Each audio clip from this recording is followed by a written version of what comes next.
You've thought about trying it, and you're a little bit apprehensive because you're not sure if you're going to really like it. We are, of course, talking about Transatlantic Cruising. Hi, it's Linz from Sweet Natured, and we're going to look at the myths and facts of Transatlantic Cruising. As always, I'm joined by Mikey. Hello. Hello. Who put the video together, and this is my first time watching, so let's see what we can see.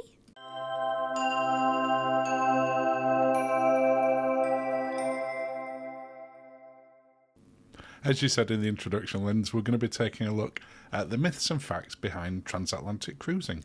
We are. I think I was very clear about what we are taking a look at. Well done. Just in case there was any confusion initially when people were listening.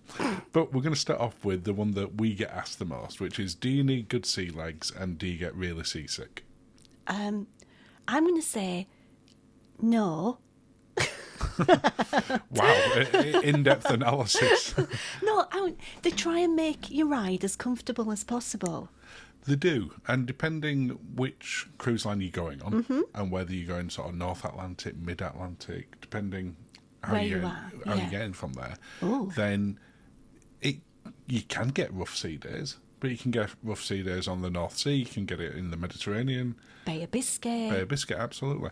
In our experience, we've had far rougher sea days not doing transatlantic than we have transatlantic. Yes.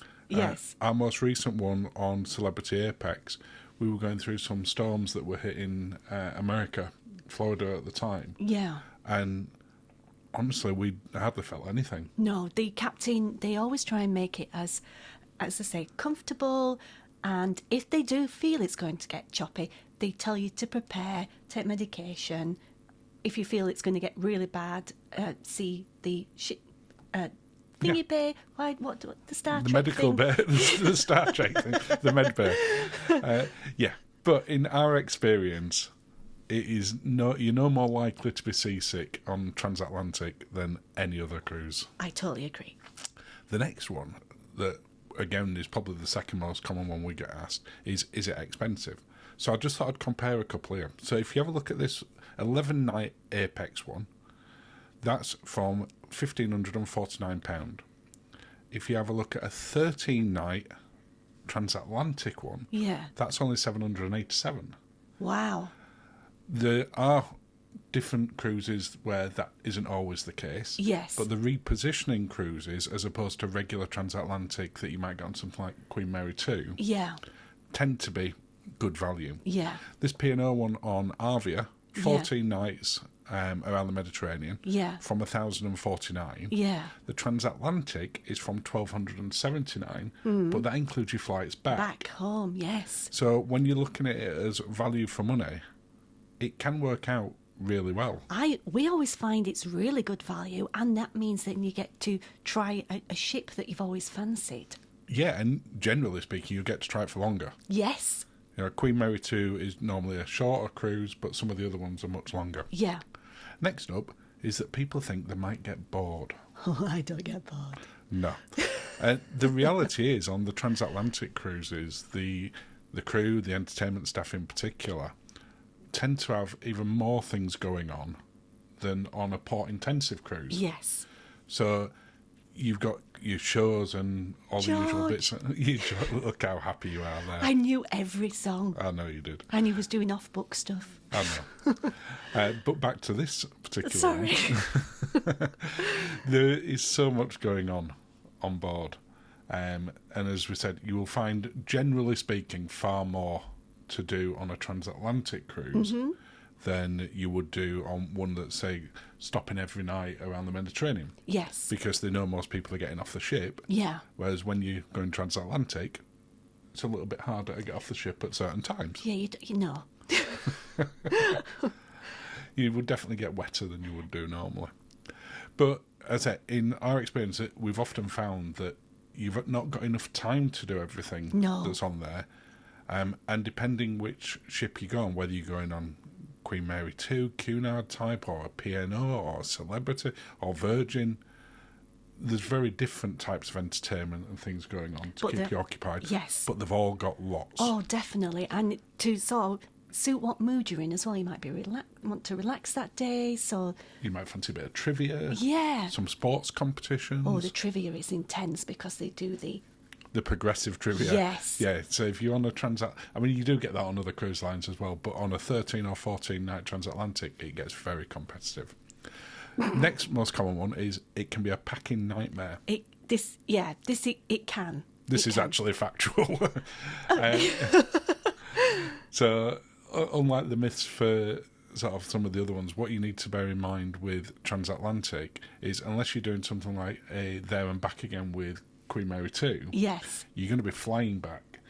So you're going to be finishing a different port to where you started. Yeah. So you've got to take into account sort of luggage coming on the plane Yes. and the limits attached to that. Whereas if you're coming home there and back from your home port, you take what you want. Absolutely. And because you will, again, generally be on it longer, you're probably going to need more outfits. Steamer chairs. Steamer chairs. Well done. Look at you remembering that. It's probably the first time on one of our videos you've not referred to them as deck chairs. You're very clever. Oh, thank you. But yes, you do need to think about what you're packing carefully. And some cruise lines, especially on the transatlantics, but other times as well, do run a lot of special events such as pyjama parties. Yes. Masquerade balls. So Virgin Cunard, not the other way around.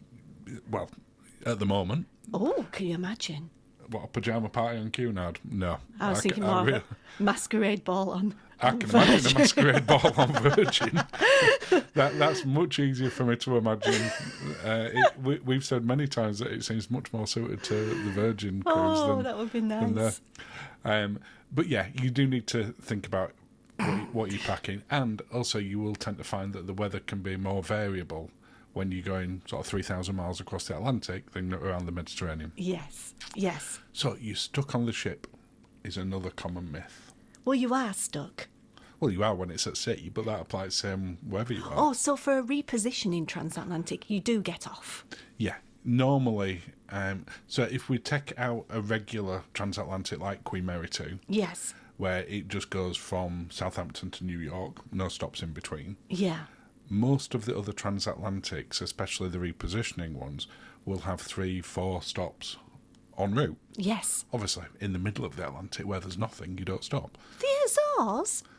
The Azores it's not middle of Atlantic, is it? But you're on your way there. Pretty middle. It's middle-ish. But on our recent Apex transatlantic, we had 6 stops. I know. So out of 13 nights, as an average, we were stopping every other day. Yes. So it's not just when you get to the far side, no, where you get to sort of get off the ship. Yeah. You do get to stretch your legs much more regular. Yeah. And you get to try some places that you might not on a regular cruise as well. Oh, they're quite rare. So this is Bermuda. This is Bermuda. As you mentioned earlier, we stopped off at the Azores, which you don't get that many cruises that will do that often because they're a little bit further out. Yeah. Oh, it's Rich and Helen. On the fancy boat. Yeah. It's a very fancy boat, that one. But it is nice when you have had 3 or 4 sea days in a row, and you can see the guys in front quite happy about that. Yeah. To be able to get off and stretch your legs and sort of take in the different cultures and try just be on land a little bit. And the drink. And have some Dole Whip. Did it? It was boozy Dole Whip, wasn't it? It was boozy Dole Whip. Oh, that's the best Dole Whip. Is that your favourite of all the Dole Whips? Oh. And that brings us to the end of another video, Linz. Well, I hope that's helped and you don't feel as apprehensive.